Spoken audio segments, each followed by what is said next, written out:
basically about the rules and regulations of EMS in Texas. And just a little bit of history about Texas EMS.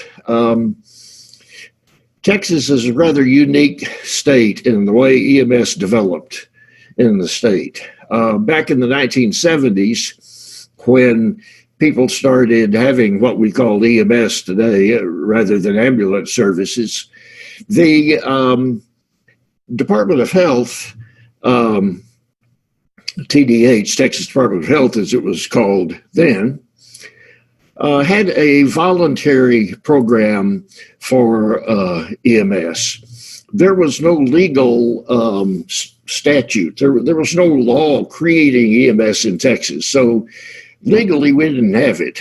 Legally, there was no such thing as an EMT or an EMT intermediate or a paramedic or an ECA, emergency care attendant, which is Texas's name for first responder. The National Association of EMTs was really strong in Texas at that time, and we had chapters all over the state. And we were pretty well organized on an ad hoc, independent basis. And the Department of Health devoted some manpower to it, and they had an office in Austin. And one of the first things they did was help develop protocols. And at that time, EMS was new. And, it was sort of every man for himself. We really did not know exactly what we were doing. We were just feeling our way along as we went. And because of that, we very quickly saw that in Texas, a unified system where you had a state medical director and state protocols and state mandated everything like they do in many other states would simply not work in Texas because it's too big and there's too many different regions, too many different geographical differences and population differences and the whole thing. And so it became evident, pretty clear that the best thing to do was to allow every service to have its own medical director and allow that medical director to formulate the policies, procedures, protocols, and standing orders that were going to be used. Choose the drugs and devices to be used and the skills that can be done. The state eventually did promulgate the rules that do to some degree establish minimums, but there are few, if any, maximums. And the advantage of that is that the medical director, if he wants to make a change, for example, ketamine is a good example. Adding ketamine to the protocols out here in Arizona would be unheard of because it basically takes the whole state deciding to do it in order to get a state-wide change in the protocol. And you can't do it individually. Fentanyl was another one. In Arizona, even now, a lot of services can't carry fentanyl because you have to get a special dispensation in order to do it. Well, things like that don't happen in Texas. If the medical director decides she wants to add ketamine, then it's done with a stroke of a pen. And that just makes it a whole lot easier, and I think it makes for better practice. I was involved in the development of the law and the rules. There were ad hoc committees that were chosen. A lot of us just simply volunteered because nobody else wanted to do it. You had to go to Austin every 3 months and basically pay your own way, stay in the hotel for a whole weekend, and basically meet from 8 o'clock in the morning until 5 or 6 at night, working on rules, which is not the most fun thing to do. But the group of us were from all around the state, and we had all kinds of different perspectives. And I think it took us about 2.5 years really to draft the rules that ended up being what they are. And even the rules today, even though they've been tweaked and modified, are still based on those basic rules that we wrote back in the early 1980s. So with that kind of background, we'll go ahead and start the lecture. It's not a lecture, it's a chat. Successful completion of this presentation meets the DSHS jurisprudence education requirement. We do not issue blanket certificates to everybody who takes this. It goes on your transcript.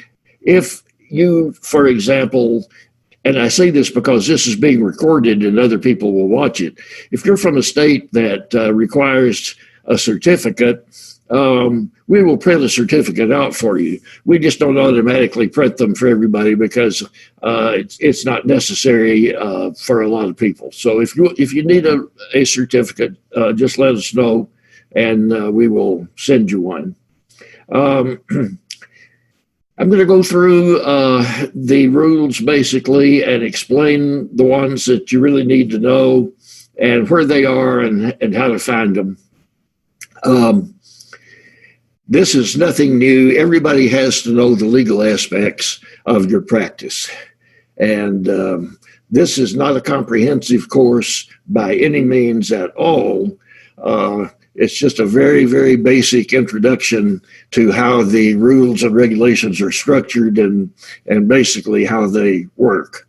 The disciplinary actions website, for example, is shown here at the bottom of the slide. And it's really easy to search for these things because if you go into Google and you just put it, you can't remember this link, and you just put Texas EMS Trauma Systems disciplinary actions, or just even Texas EMS discipline, it'll take you to the page that you need to go to. So it's real easy to find this stuff. If there are a lot of things that you can be disciplined for, a whole long list of things. And some of them, the less obvious ones, are that if your ambulance is involved in a collision of any kind, doesn't matter whether it's a fender bender or not, your service, not you, but your service must report the incident to the state. You may not realize that you cannot run with a partner whose state certification has expired. You could face disciplinary action yourself if you make calls with a non-certified individual, not to mention that your service could lose its certification. So keep that in mind. Make sure that you know who you're running with and that they are up to date. It is quite common for people to forget to renew and let their certifications lapse. And I remember one service that Jane and I know well, where all of a sudden one day they woke up and found out that they had a whole bunch of medics who were running around who had lapsed, some of them months before. So that creates a little bit of a problem when that happens. So don't let that happen.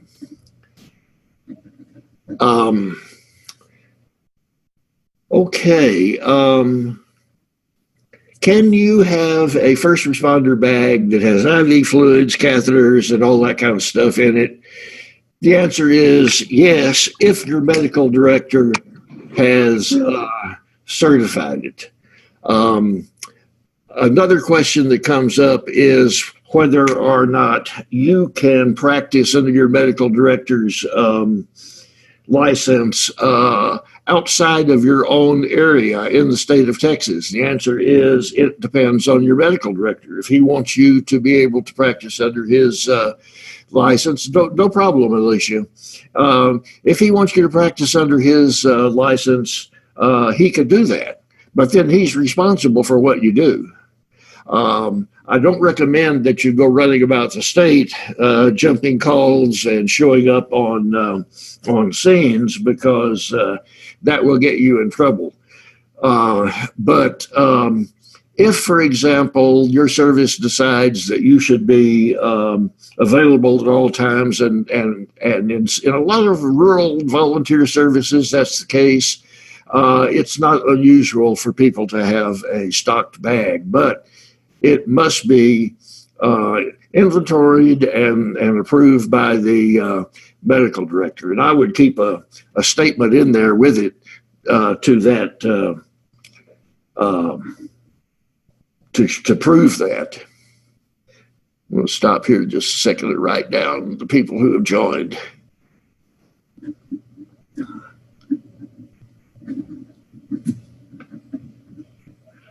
Okay, got everybody now. Any questions about that? All right.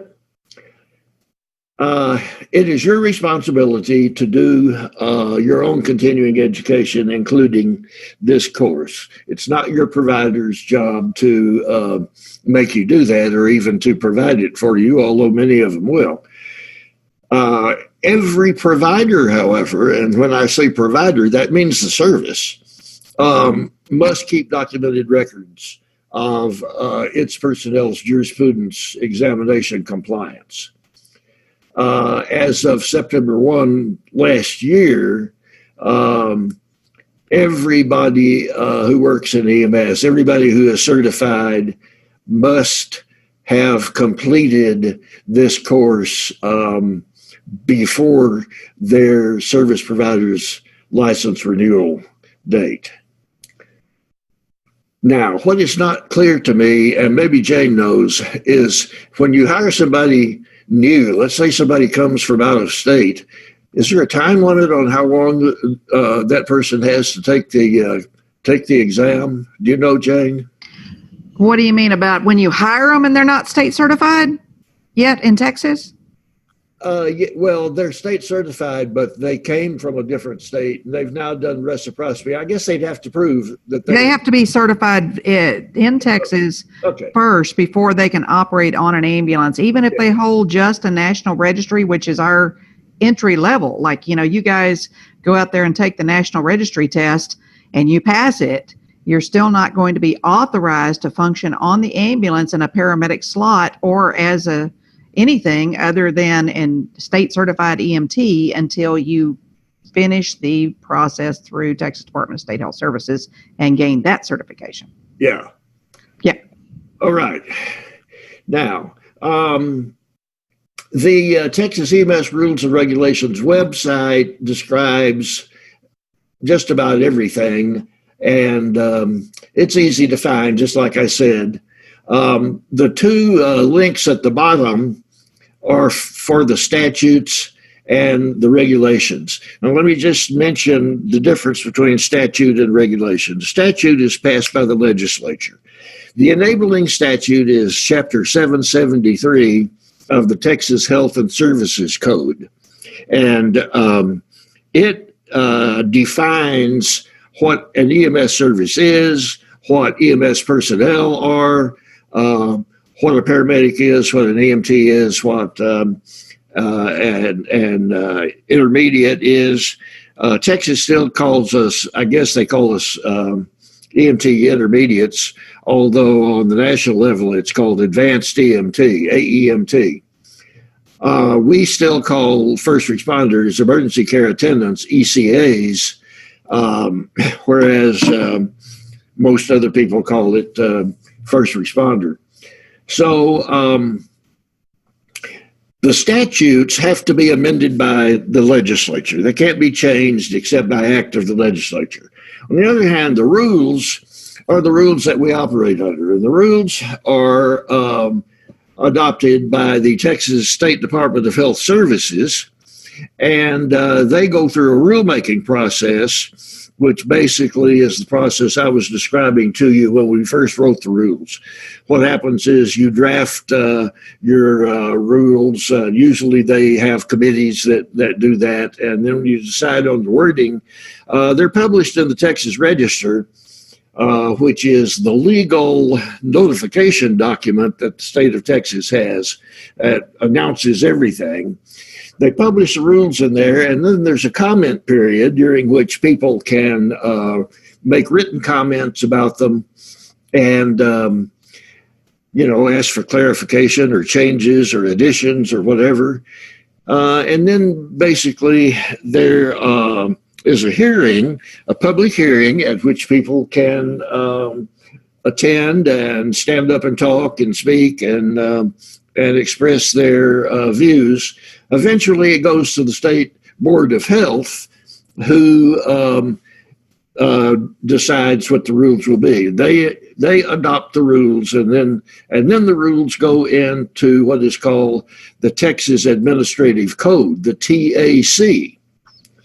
Now, like I said, the statutes are in Chapter 773 of the Health and of the State Health Code, whereas the regulations are in the Texas Administrative Code, which is a different set of books, a different set of data. And that is basically in Chapter 157. And if you go to that, let me see if I guess the link is not going to work. Okay. Anyway, you can go to it and you scroll down the rules. And for example, if you want to know about disciplinary proceedings, it has a whole list of the things that you can be disciplined for. An example would be abandoning a patient. And abandonment is leaving a patient without appropriate medical care once care has been established, unless you're following the medical director's protocols, a physician directive, or the patient signs a release, or turning the care of a patient over to an individual of less education when an advanced treatment modality has been initiated. So, for example, you start an IV on the patient, you cannot now turn that patient over to an ECA to care for on the trip to the hospital. If you started the IV, the patient's yours. However, if, for example, your patient broke his arm and you applied a splint to the patient, then there is no further need for a paramedic, for example, to ride that patient in. So you can turn that patient over to an ECA or a basic EMT. If you started a drip on the patient, let's say you started an epi drip, even though EMT intermediates or AEMTs can start IVs, they are not certified to run drips.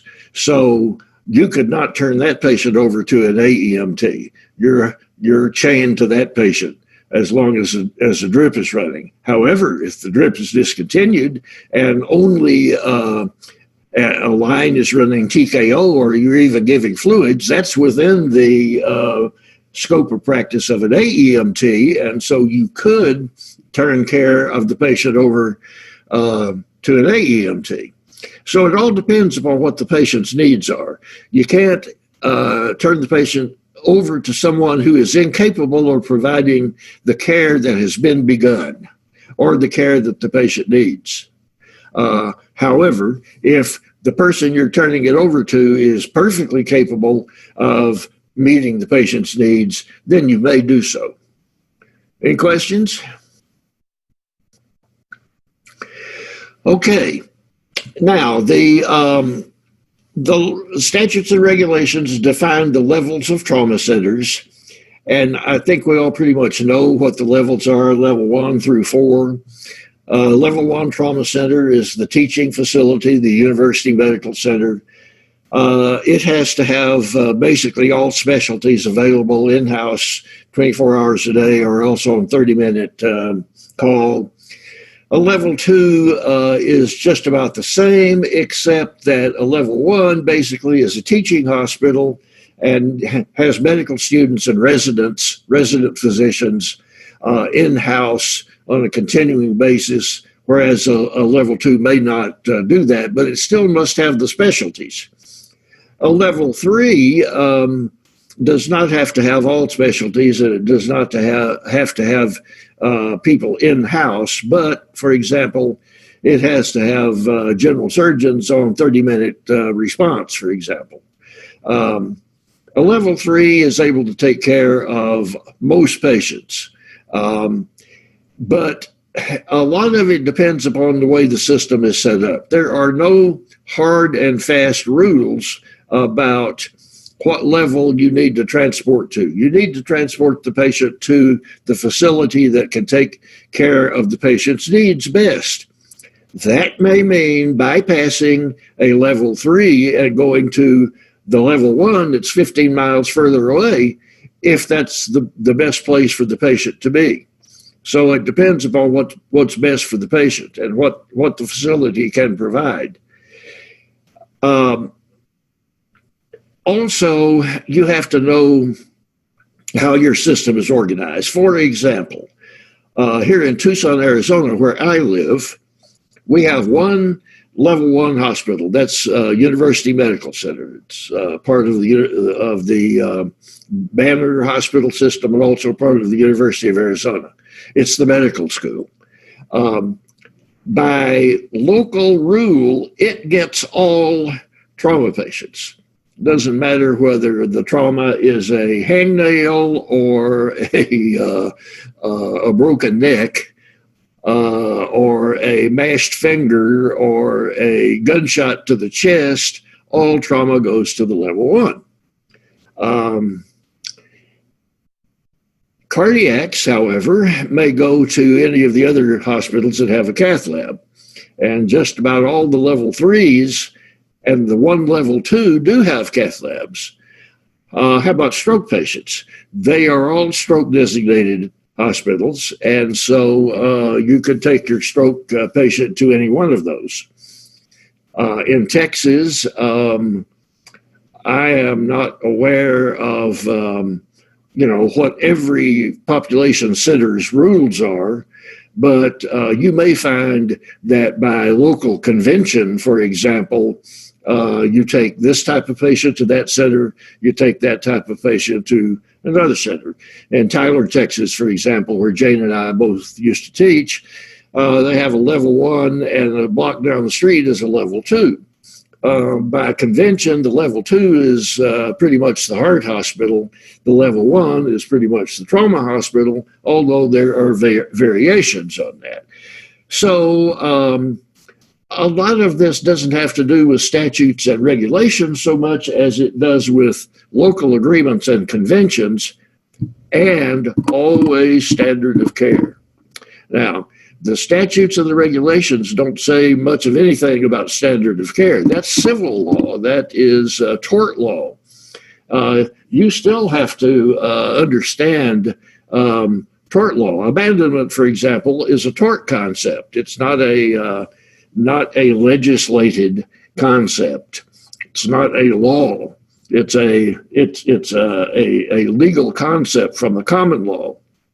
So you must not only know the rules and regulations, which deal with the kinds of things we're talking about here, but you have to also understand what the civil law aspects of what you do are. So you can be both liable for criminal and civil sanctions depending upon what you do. But The criminal sanctions must come from the statutes and regulations. We do not have civil court-made criminal statutes, but we do have liability. Now, under 157.2, remember 157 is the regulations, not the statute. To be a volunteer, there are times when the definition of being a volunteer is important. A volunteer organization, for example, has to be 3/4 volunteer, which means that it cannot be made up of more than 25% paid staff. Now, there are many, many volunteer organizations that are part paid and part volunteer. So that means you have a paid staff that live in-house and respond from the station, whereas you may have volunteers that respond from home.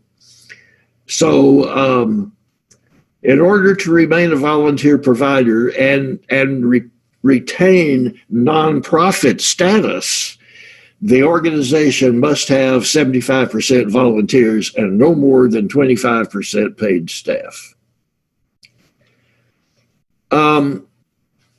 In Texas, every level of ENT certification practices under the medical supervision of a Texas licensed physician, which means either an MD or a DO.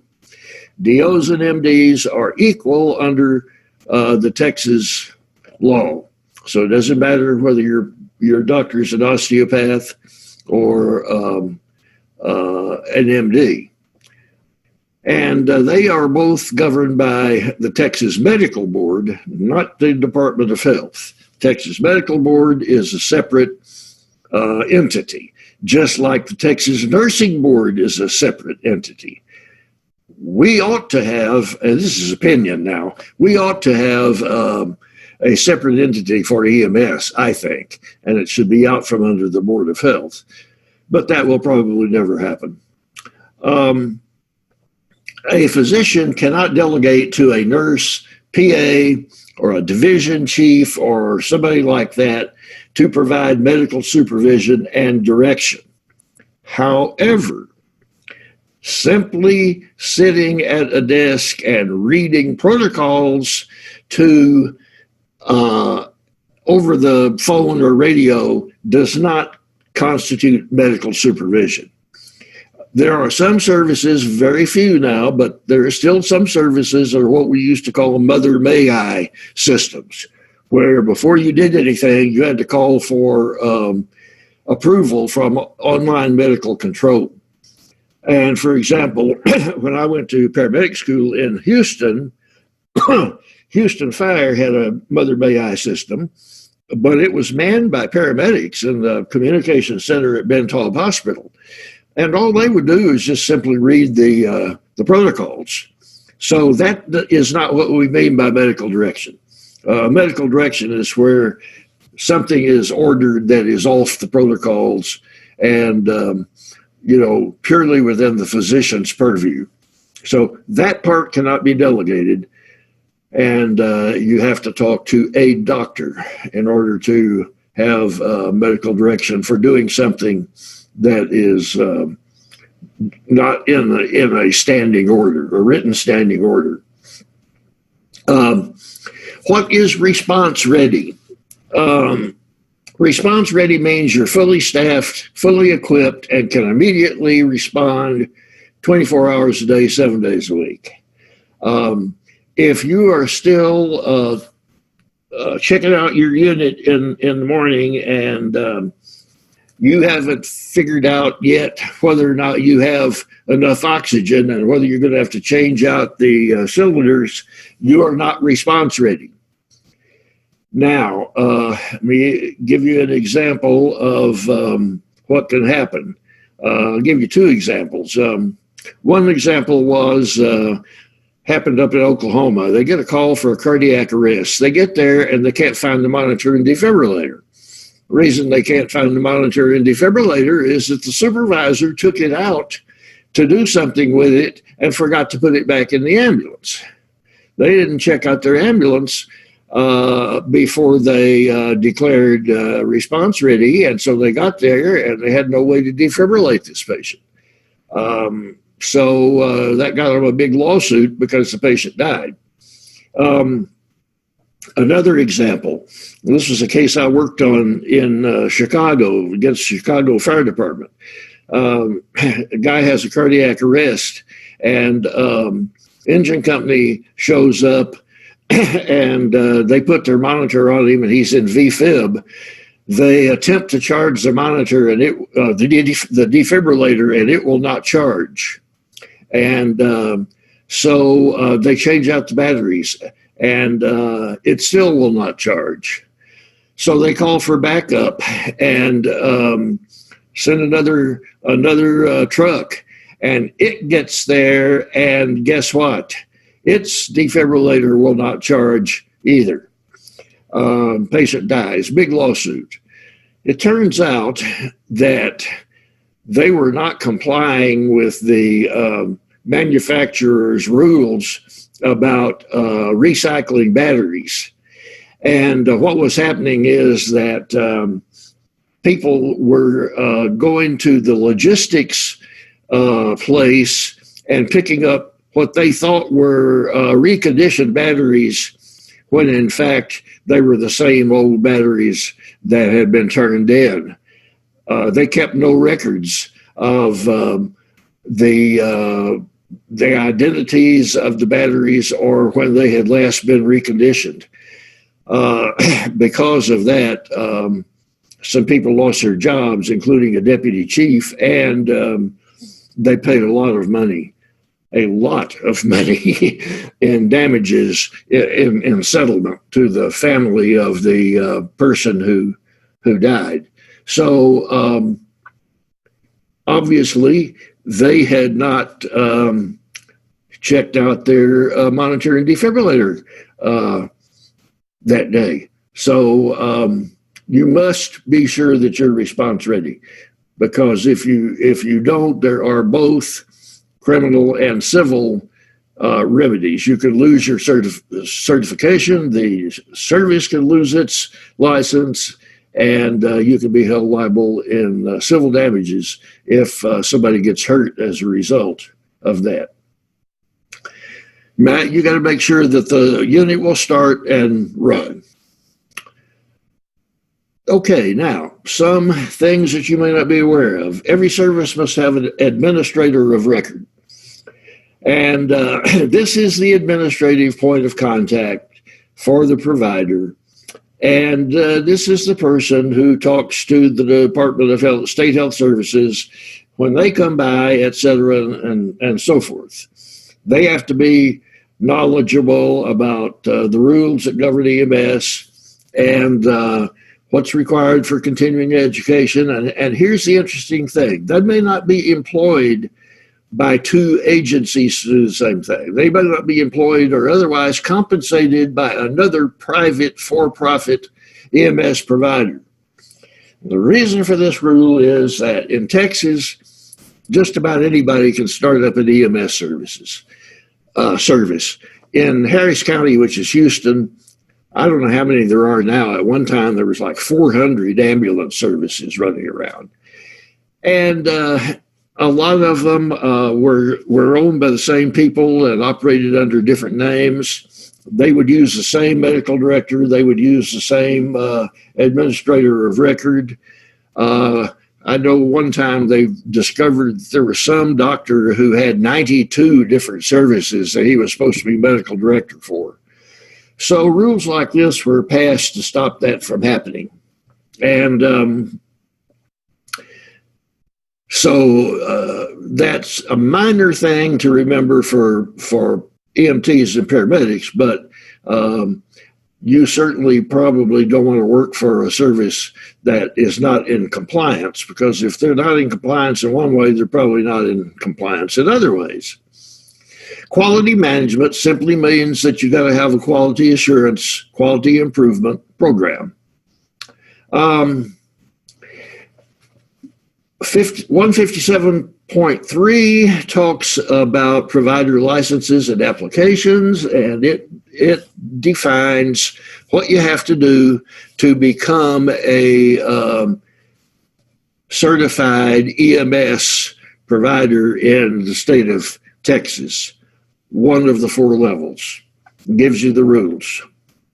It also talks about if disciplinary action is taken against you, how you can appeal your the determination. And I would say this to you, that if you get a notice that you've been suspended, you got 15 days in order to ask for a hearing.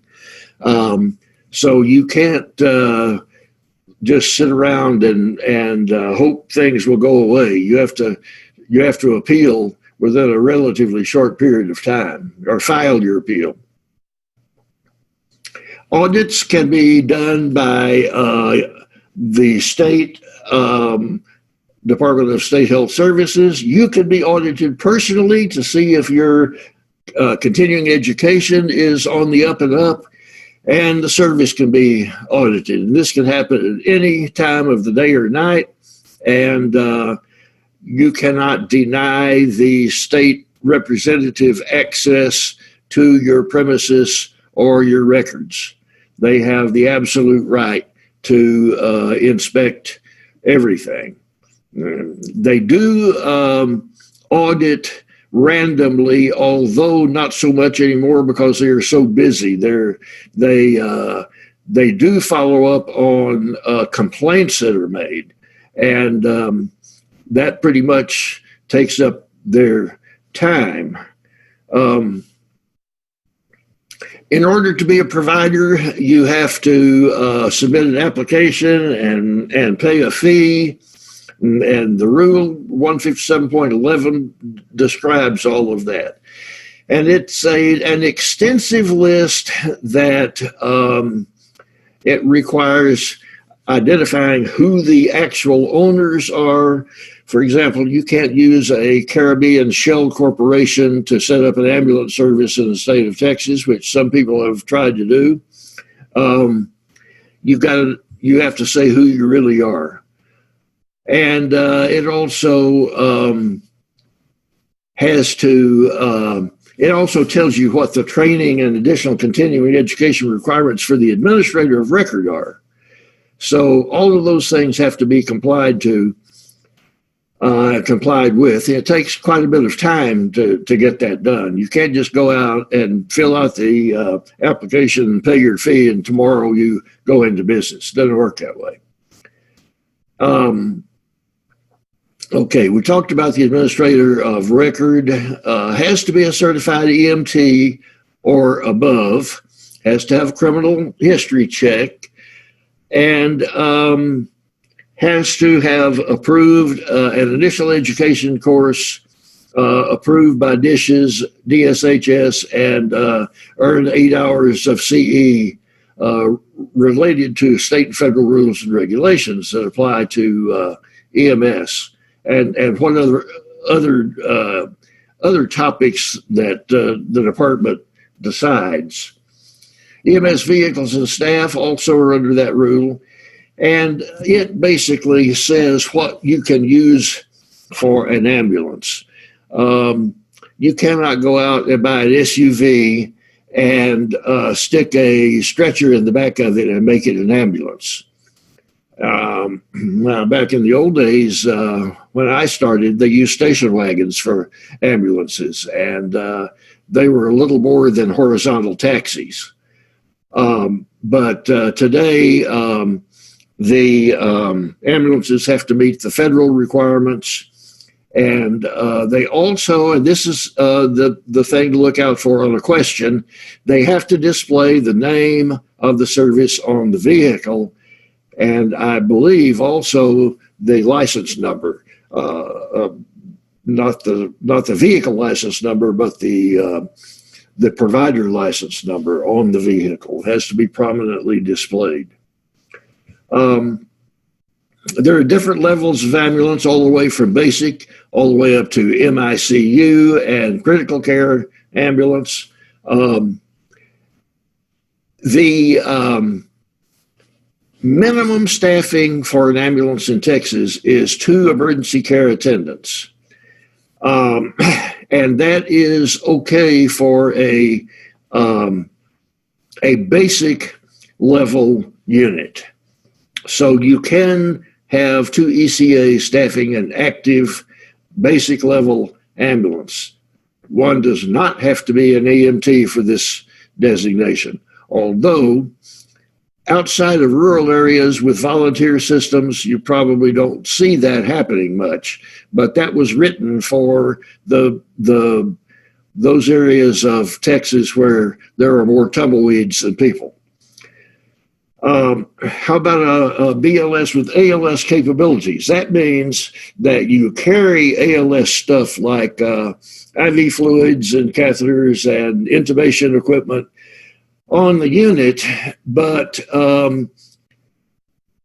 unless you have an AEMT or EMT intermediate on there or paramedic on there, it cannot be operated as an ALS unit. So it can revert to a BLS unit with ALS capabilities. If it is operating as a BLS unit, none of the ALS stuff can be used. And 2 ECAs will fulfill the requirement, but it cannot operate above the BLS level. If you are using, if you're operating it as an active ALS unit, then it has to have an EMT and an AEMT, okay? No ECAs. The question always comes up, well, can you have an ECA driver? Sure you can, so long as you have an EMT and an EMT intermediate or AEMT in the back. You'd have a three-person unit. And in places with volunteers, a lot of times that's what happens. You got you got the EMT and the AEMT in the back and the ECA driving. That's okay. But you cannot have an ALS unit and have the EMT drive and the AEMT, have the ECA drive and AEMT in the back. That won't work. You've got to have an EMT and an intermediate. If you're operating at the MICU level, both and a paramedic and an EMT must be on the ambulance. If it is designated solely as a MICU, not a basic level with MICU capabilities, that's a difference. It must have a paramedic and at least an EMT to be response ready. It can't drop down to a BLS unit if its designation is strictly MICU. So that means that if all you have that day are 2 EMTs, you cannot operate that truck if it's designated as an MICU, because the public has a right to rely on what you say you are. If it says it's an MICU, it has to be MICU capable. Okay. All protocols have to be signed by the medical director, and they have to have an effective date. And you have to have protocols for adults, pediatrics, and neonates, and also for every level of certification that will be staffing the ambulance. And I'm sure you've all seen the protocols where they're color-coded according to EMT, AEMT, and paramedic as to what each can do. Protocols have to also address the use of specialized equipment or pharmaceuticals, which means that if you're going to carry a McGrath video laryngoscope on the truck, it has to be mentioned in the equipment list, and you also have to include protocols for its use. And if you're going to carry a weird drug on there, for example, you're medical director decides he wants you to carry Milrinone on there, which is a cardiac drug, that's got to be written in there. You can't just put it on there one day and it's there. It all has to be in the protocols and go along with the delegated scope of practice. You can't put a drug on there that is on a basic truck, for example, that is not authorized for basic EMTs to use. Now, there are a number of drugs in Texas that basic EMTs can give, including albuterol, nitroglycerin, aspirin, etc., Epi 1 to 1000. But you cannot put Levophed or dopamine or anything like that on there that an EMT could not use if it is only certified as a basic level ambulance. Now, the equipment list basically is a minimum list. You do have to have a minimum of certain pieces of equipment and drugs. You may find this to be funny. When I started back in the 1970s, and the equipment that was required on an ambulance was, quote, a first aid kit, unquote, and a traction splint. Now, why they picked a traction splint instead of other things, who knows? At no point did it say that anyone had to know how to apply a traction splint. You just had to have one on the truck. So I remember that it was kept under the floorboard of the ambulance, and nobody ever used it, which turns out to be a good thing because traction splints are useless, as we now know. Well, some people now know. Other people are still living in the past. All right. Commercial tourniquets and splints, airway and patient assessment equipment. If you're running an MICU, you've got to have a monitor and defibrillator, and it has to be a 12-lead. All durable equipment must have identifiable or legible serial numbers, and those have to be recorded by the service. Now, remember my story about the batteries that were not kept up with? One of the reasons for rules like this is that people did things like that in the past. So everything has to be recorded, and that includes when it was purchased, when maintenance was done. You have to keep maintenance records on it. Even if not required by the state rule, because of civil law rules, you had better keep maintenance records, because if a piece of equipment goes bad on you and malfunctions, and the patient suffers damages as a result of that, that may be called into question, and you may be asked under oath to describe your maintenance activities, and including when maintenance was done, what type of maintenance was done, who did it, and you better have records of that. All equipment that is powered must have mechanical backup, manual mechanical backup if possible, spare batteries, and an alternative power source as applicable. Now then, every ambulance has to at least be a BLS unit as far as equipment and supplies. However, as you go up with higher designations, you add equipment. So some of the additions to the list now in Texas, you must have waveform capnography or state-approved CO2 detection equipment. And that came into play on January 1 of this year. And these must be used when performing or monitoring endotracheal intubation. Now, I know that some people will intubate and will not put the CO2 sensor on the tube because it is too much trouble for them and they are too lazy. That is the only reason for not doing that. And I will say to you that if you do that and your tube was in the esophagus and you didn't realize it, you will be found liable for gross negligence. You will lose your certification. Your service may lose its license, and it would not be unheard of for you to be indicted for some degree of manslaughter. They have done that in California and Michigan, as I recall, and maybe in some other places.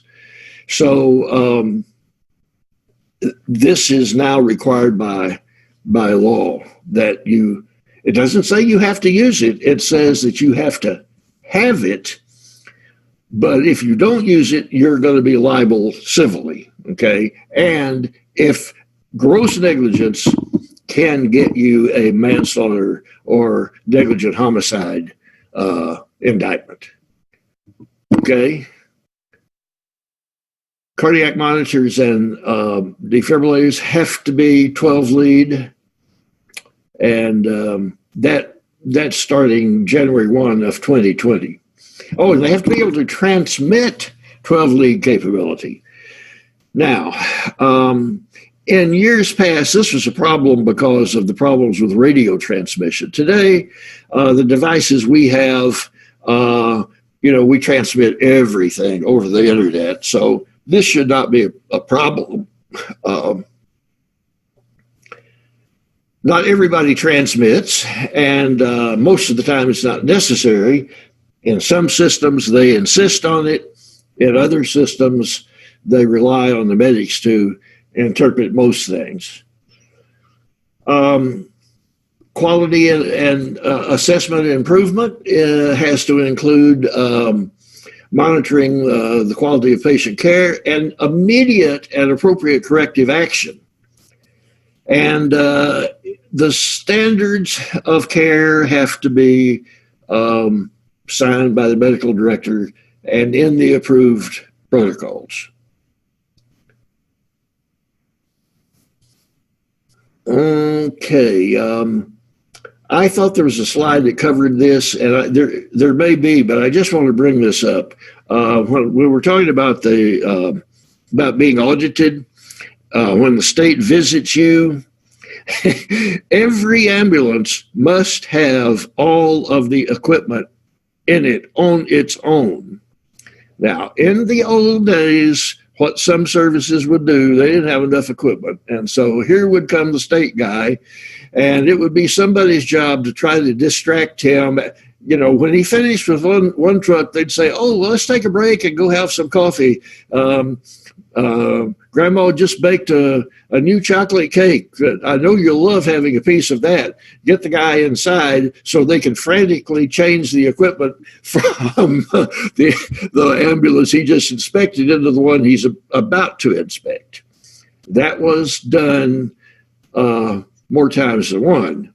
So just keep in mind that you cannot do that and keep both trucks in service.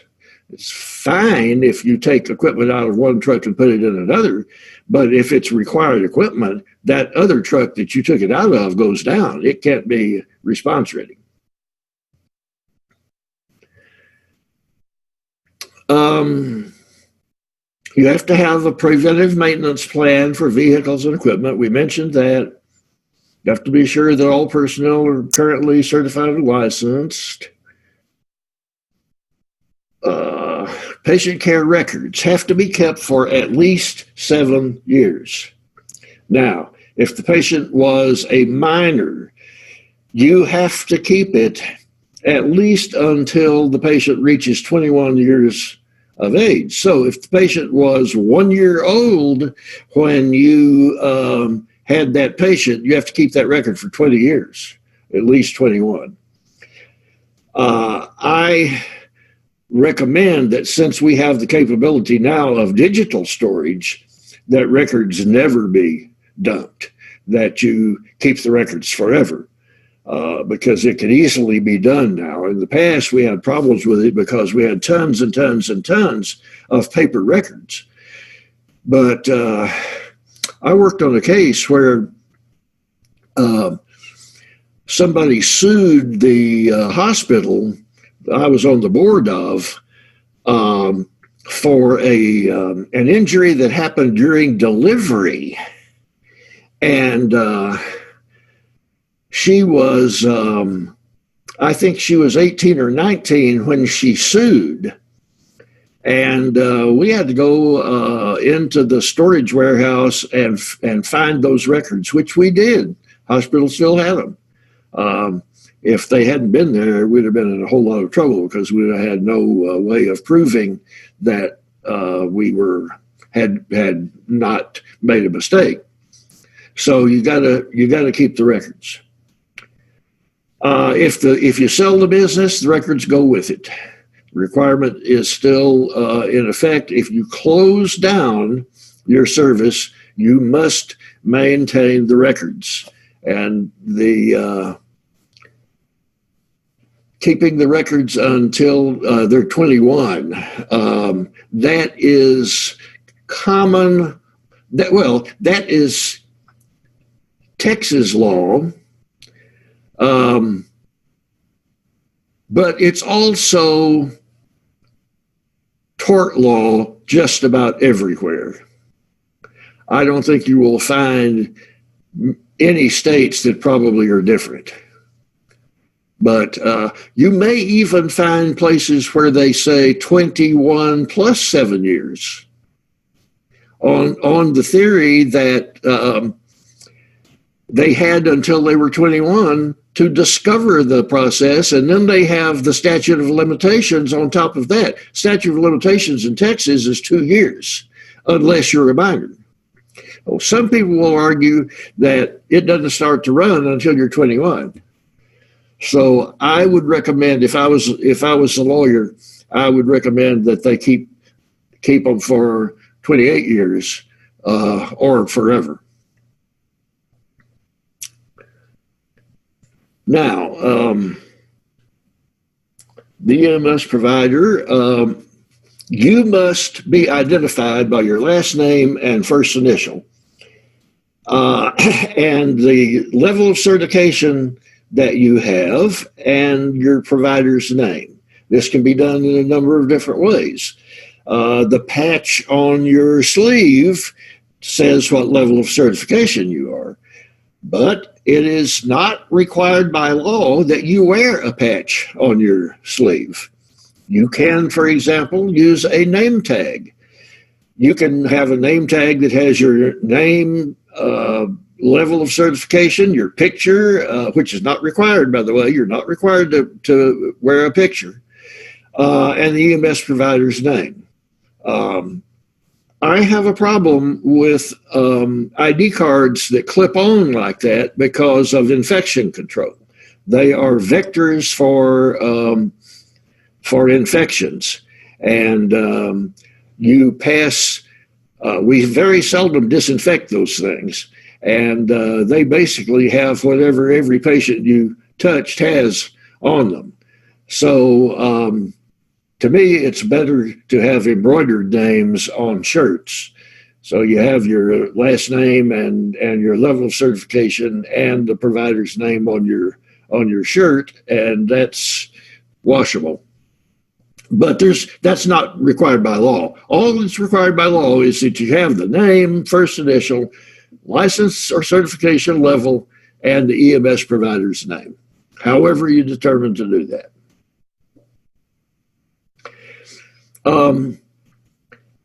Okay, how does the state handle a complaint against a service? Well, this rule 157.16 basically describes that. And it's way, way, way too long and too boring. I don't intend to recite it for you, but now that you know how to access it, you can easily go in there. All you need to do is put in TAC 157.16 into Google, and you'll get it. It's that easy. All right. Now, you can be suspended either on a non-emergency or emergency level. If the department decides that you're an immediate threat to mankind, they may suspend you immediately, and you can be notified of that by a phone call.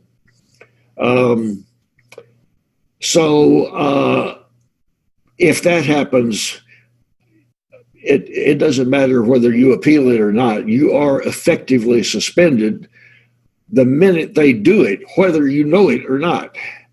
So listen to your voicemail is my recommendation, because if they called you and left a voicemail saying you're immediately suspended as of this minute on this day, and you don't listen to the voicemail and you go out on the ambulance, you have violated the law, whether you knew it or not.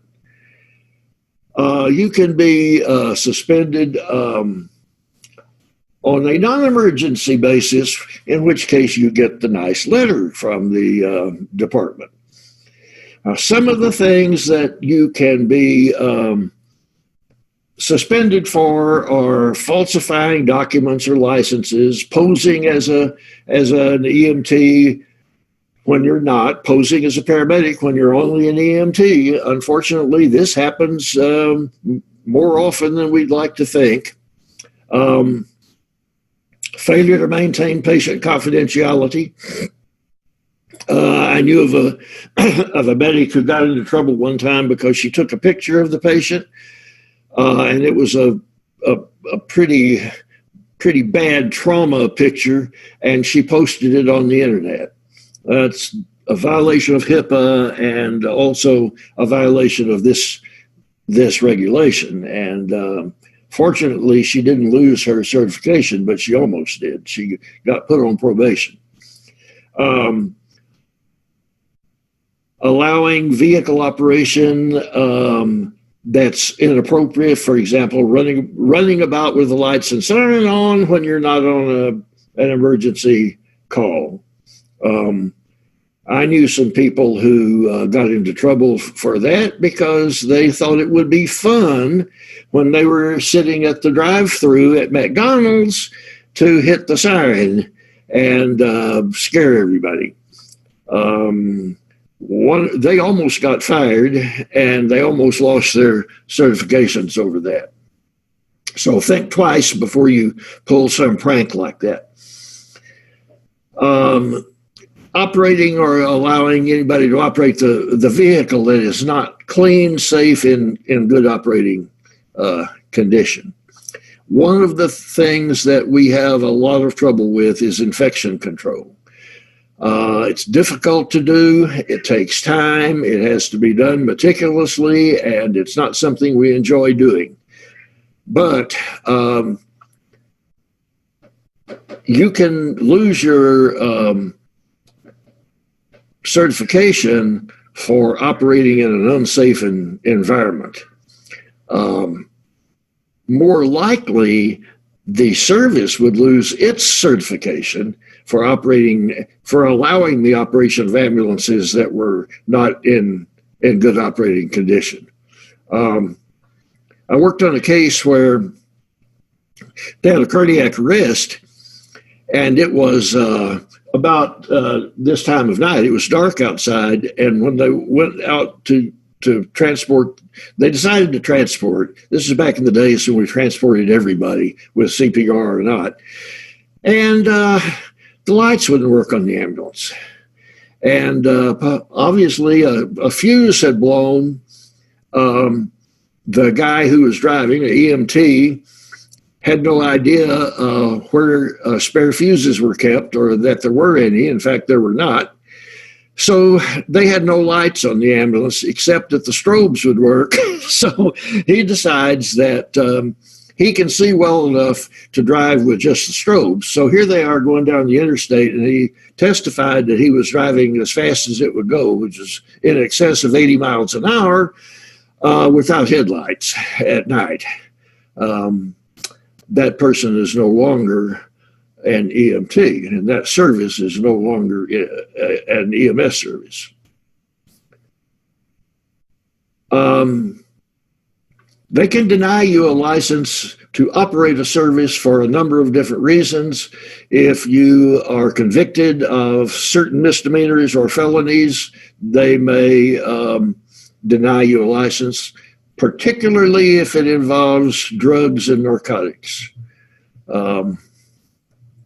But anything, for example, if you've got a domestic violence conviction, you're not going to get a license to operate an ambulance service in Texas, and you're probably not going to get to be an EMT or a paramedic either.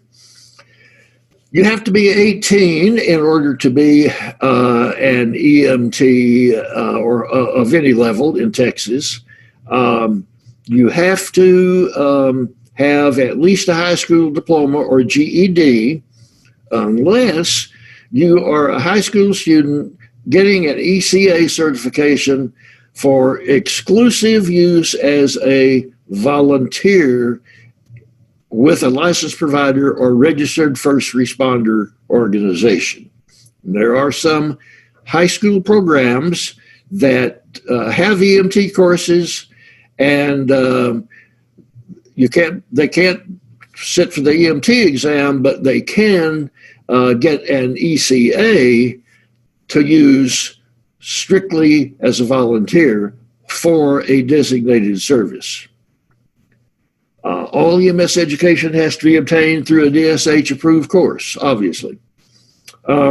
National certification. In Texas, you must have your national registry before you can certify as an EMT or paramedic in Texas. However, your national registry is not Texas certification. It does not allow you to practice in Texas. You get your national registry first, and then you apply for your Texas certification.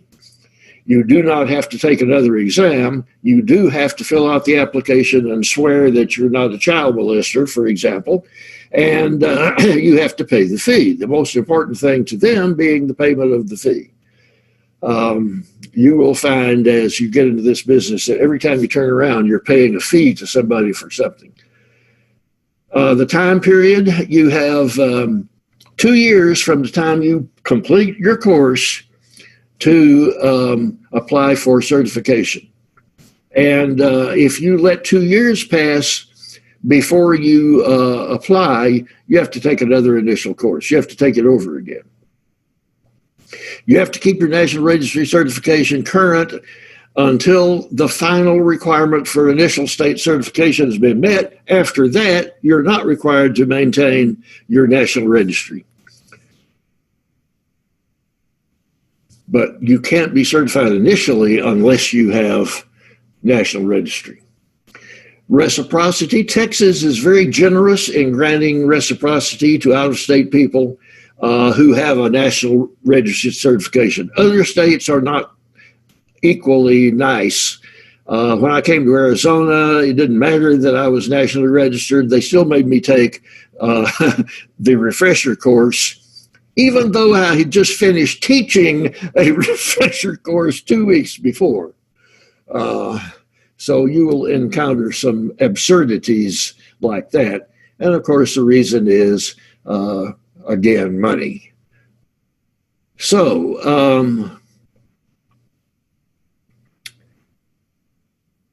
there is no reciprocity at the ECA level because other states don't have ECA. Texas is the only state that has what is called an emergency care attendant.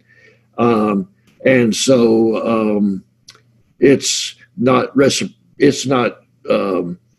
possible to get reciprocity and enter as an ECA.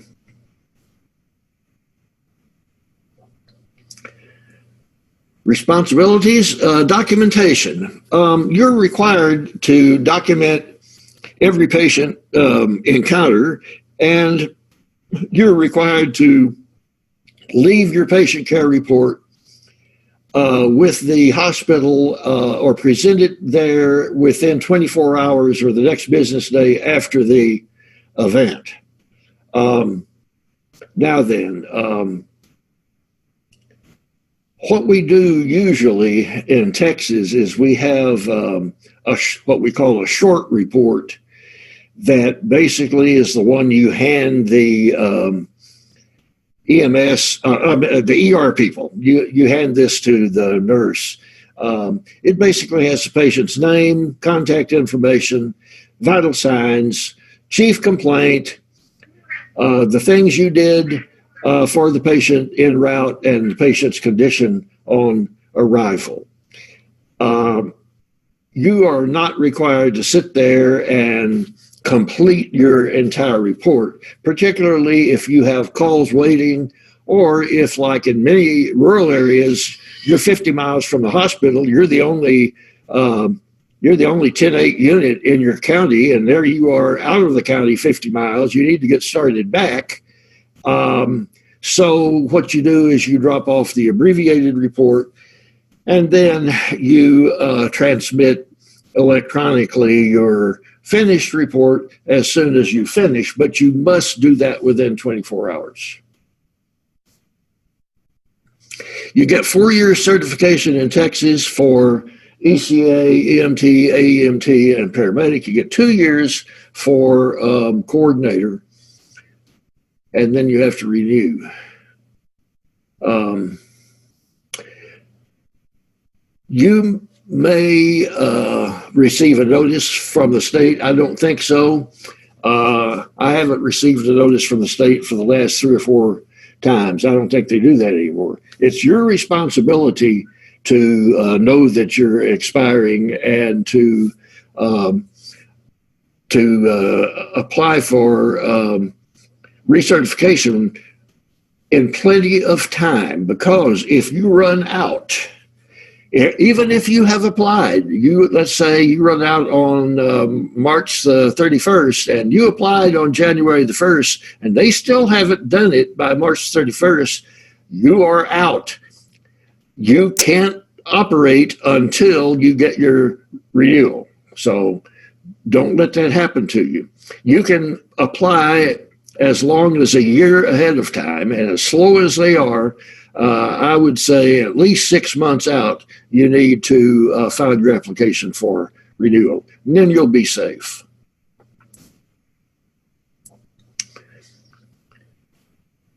Okay, I believe we covered that. If you're military and you're deployed, they have different rules. And the best thing to do is to talk to your administrative person about that. They should know, or you can call the regional office of DSHS, and they can figure that out for you. There are 5 different ways to recertify. 1 is by taking the National Registry exam. 2 is by keeping up with your continuing ed. 3 is by maintaining a current National Registry certification, or you can take a formal recertification course, which is a 48-hour course, or you can enroll and complete a state-approved comprehensive clinical management program. This is a new program that hardly anybody knows anything about. Basically, it's very similar to something that the National Registry has that you're going to have to comply with if you recertify as a paramedic from National Registry, and it's basically a program that has categories of courses that you have to take and topics that you have to cover. Okay, we covered this. Your certification has expired. You are not certified until recertification is issued, and you must not function. Now, if you are not working, for example, and you let it expire and then you decide you want to renew, if you file your application to renew, within 90 days from the time you expire, you got to pay 1.5 times the normal renewal fee, and you have to verify your skills proficiency. from an approved education program, which means you're going to have to come and pay a program to check you off. If you are more than 90 days out but less than a year, your renewal fee doubles, and you have to do skills verification also.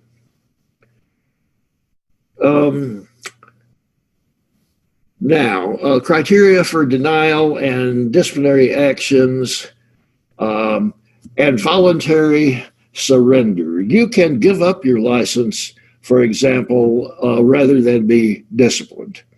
So you think they've got you and you're going to lose it, you can give it up. So also disciplinary action can range from suspension to probation to surrender of your certification or license. State is good at working with you if you simply made a mistake. However, that mistake should not be killing a patient.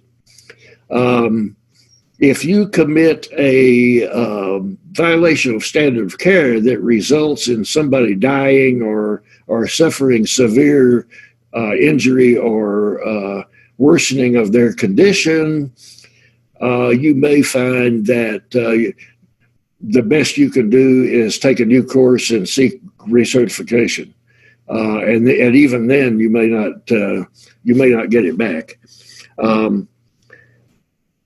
The kinds of things that will get you put on suspension or getting a DWI, for example, or getting convicted of some minor thing. You get into a little bar fight and you end up being arrested for assault, and it's more than a Class C misdemeanor, and so you have to list it. They can deny you recertification. Generally, they don't. They might put you under suspension. Here's an example of what somebody did, somebody that I know.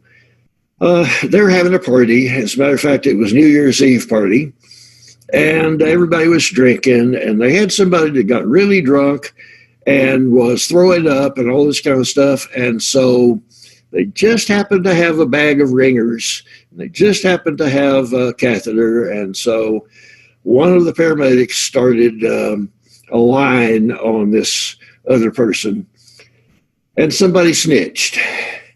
And 2 people ended up going on 2 years probation of a suspended license for that. And that's all that happened to them. They got through the probationary period without a problem, but it got their attention. So don't do things like that. At one point, when there were a lot of rave parties, you know what a rave is, R-A-V-E,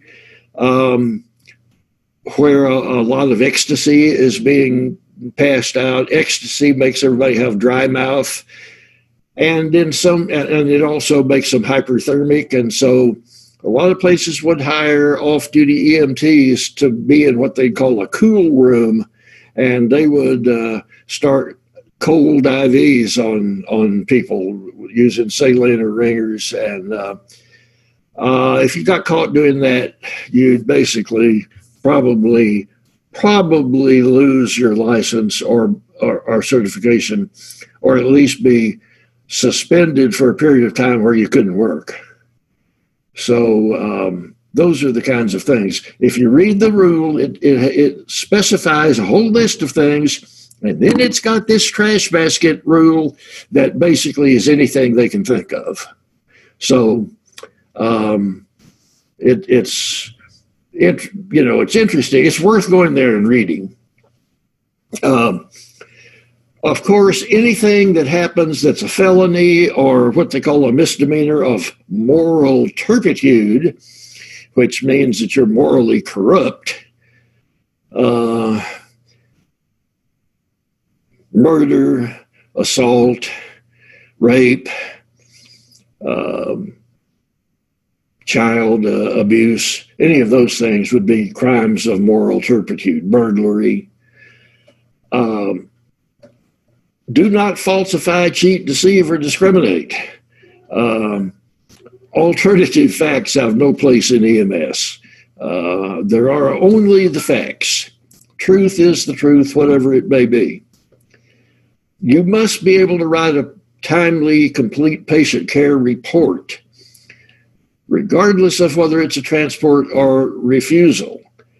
And that's got to, at minimum, have the patient's condition on arrival, what you did, what happened to the patient during transport, a list of signs, symptoms, and responses to your efforts, and everything else that completes the report.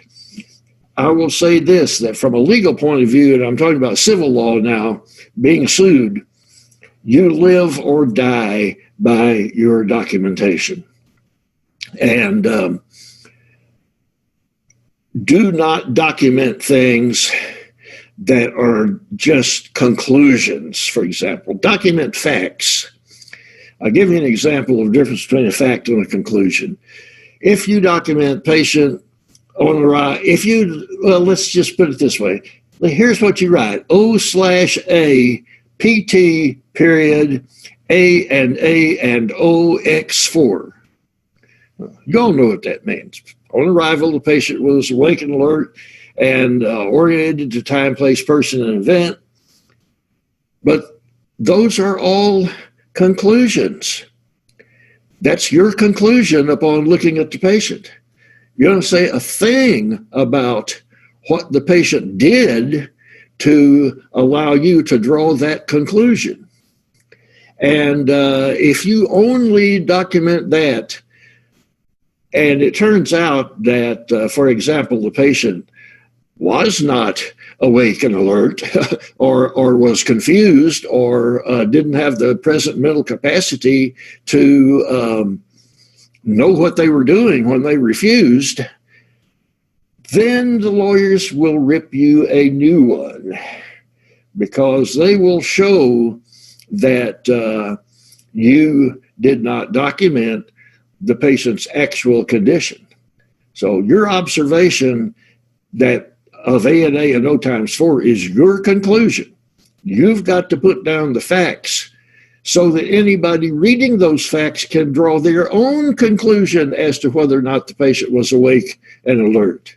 And so the way you do that is you document, patient stated his name is John Smith correctly, that today's date is May 18, 2018, that it is around 24 hours in the evening, that patient is located in his house at 2141 Wistful Vista Avenue in Anytown, USA, and that he relates that as he was getting out of the shower, he slipped and fell and thinks he may have broken his wrist, period. Now, you have painted a picture of that patient that allows anyone reading that to say, okay, this guy knew who he was, where he was, when it was, and he said what happened. Those are facts, but A&A and O times 4 is a conclusion. So don't fall into that trap. Now, that kind of a mistake doesn't get you in trouble with the state because that's civil law, not regulatory law. But the regulatory law does say here that at least what your report must contain. And you have to follow HIPAA and discuss your patient only with those who have a lawful right to know. And that does not include a roundtable discussion in the office or in front of the TV sets when there are people around who don't have a lawful right to know. And unless you are relating the case as a teaching point, you really have no business talking about it. Now, we all violate that, but just keep in mind the woman who the medic who took the picture and what happened. Don't do that. Don't leak information. Okay, you must report elder abuse and child abuse, and that is required by law, and it is not satisfied when you report it to the receiving nurse or physician in the hospital. And I don't care if they promise you that they will call Health and Human Services for you. Do not trust them. There is an 800 number. You are not off the hook unless you make that call. Elder abuse, the same. Child and elder abuse, both the same. Here in Arizona, it's a felony to fail to report child or elder abuse if your reporting could have headed off further harm to the person. So it's commonly thought that all you need to do is report your suspicions to the hospital. No, you must report it to the right authority. That can be the police. Make a police report or to the hotline, but you must do it personally. You must follow your medical director's protocols and stay within the scope of practice. It doesn't matter if you happen to like another service's protocols better. If you work for two different services and they have two different sets of protocols, you have to follow each service's set when you're working for them. So if one of them has dopamine on the truck and the other one has Levophed, and you happen to prefer Levophed, but you're working at the service where they don't have that now, you can't just bring some with you and decide to use it on your own. Even though when you're working for the other service, that's what you would do. You must, when you're on duty, you must respond if you are dispatched. Now, if you're a volunteer and you're not on duty, whether or not you're required to respond doesn't have anything to do with state law or regulations. It has to do with your civil liability and your service's rules. If your volunteer service says you are always on call, and if possible, you must respond, then you must if it's possible. What about if you've had a few drinks? You better not respond. If you're not fit to drive or you are impaired to the point that you can't take care of a patient, doesn't matter whether you're a volunteer or not, you have no business driving and taking care of a patient when you're under the influence of alcohol or drugs. Okay, we've talked about abandonment. If the DSHS asks you for records, you have to supply them. If they ask you questions, you have to answer them unless your answer would tend to incriminate you, in which case you still have your Fifth Amendment privilege, but you have to assert that.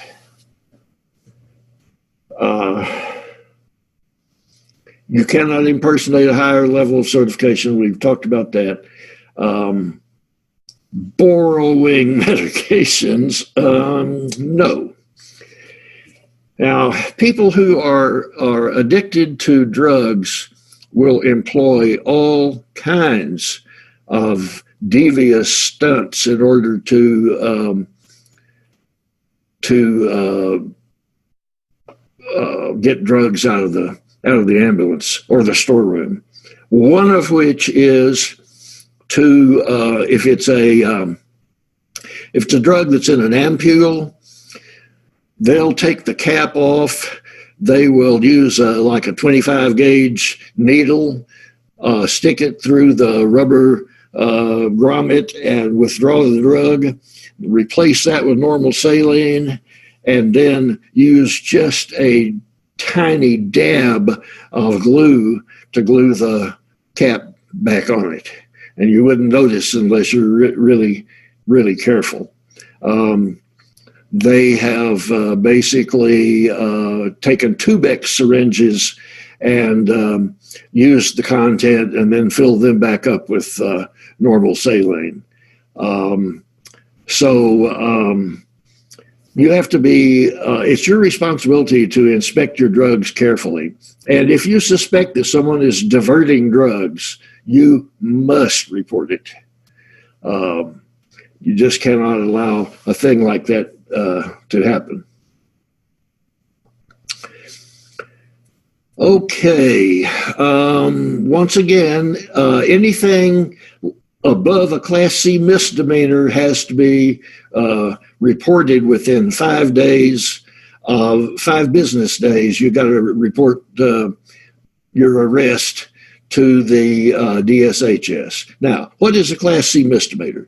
That's speeding, running a stop sign, spitting on the sidewalk, any of those things. That's a Class C misdemeanor. You don't have to report those things.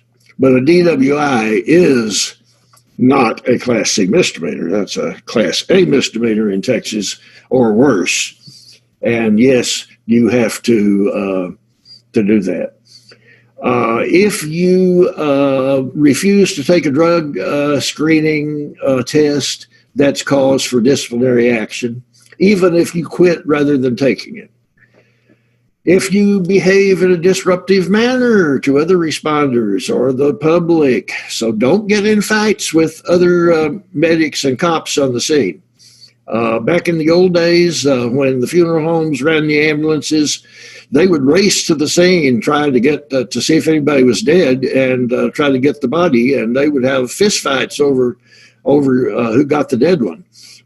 Literally, I'm not kidding. I'm not exaggerating. That was true. That is thought to be rude today. So don't do those things.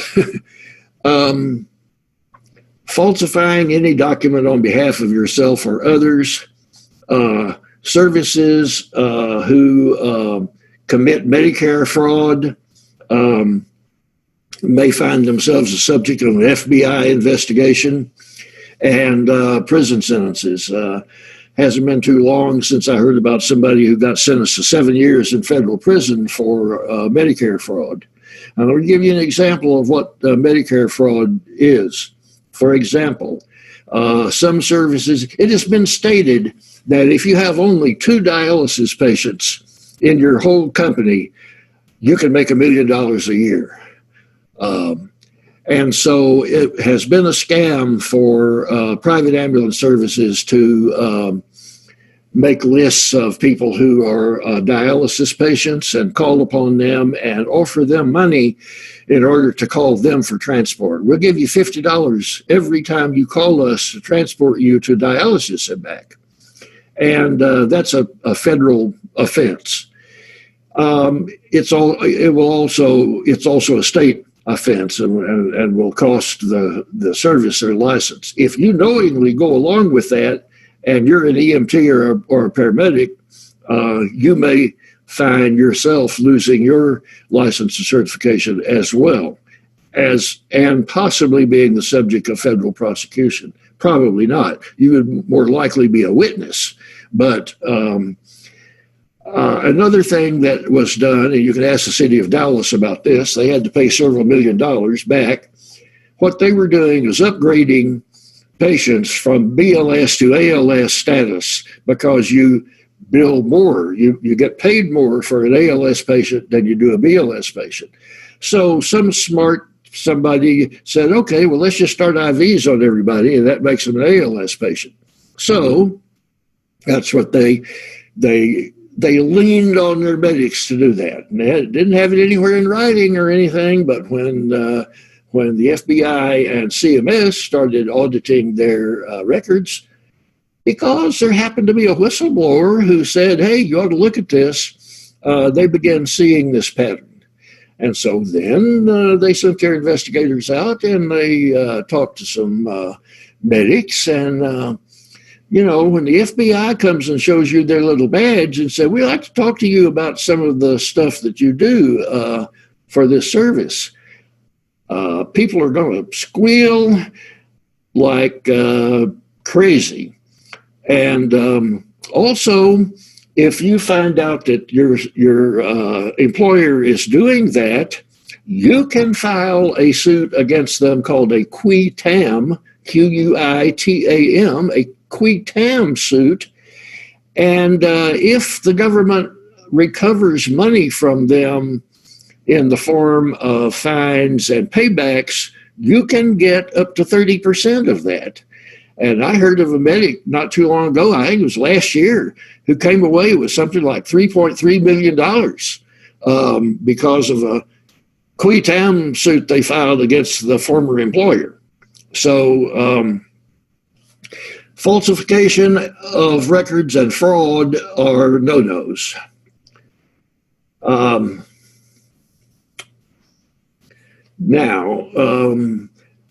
Possible outcomes of a complaint. If they close the complaint, that means it's dismissed without any action being taken. They could issue you a reprimand. They send you a letter saying, now you be good from now on. And you say, okay, I will. That's as far as it goes. They can suspend you or they can put you on a probated suspension. They can say, okay, you're suspended for a year, but we're going to probate that for 2 years. And so if you are good for the 2 years, then you don't have to serve that suspension. But if you mess up between that 2-year period, then you're going to have to serve your 1-year suspension. Or they can revoke you or take away your license or certification. And we talked about emergency suspension already.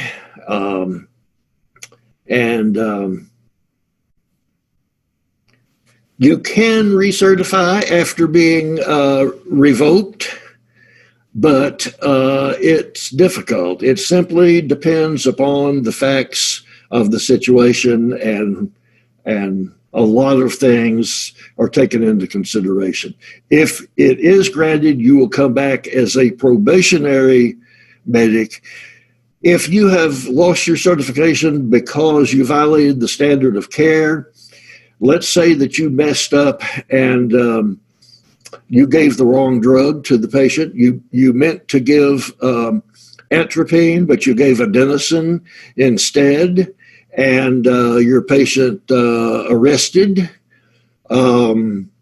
They might take away your paramedic, and they can say, well, in 2 years you can reapply, but we're only going to recertify you as an EMT. That would be one possibility.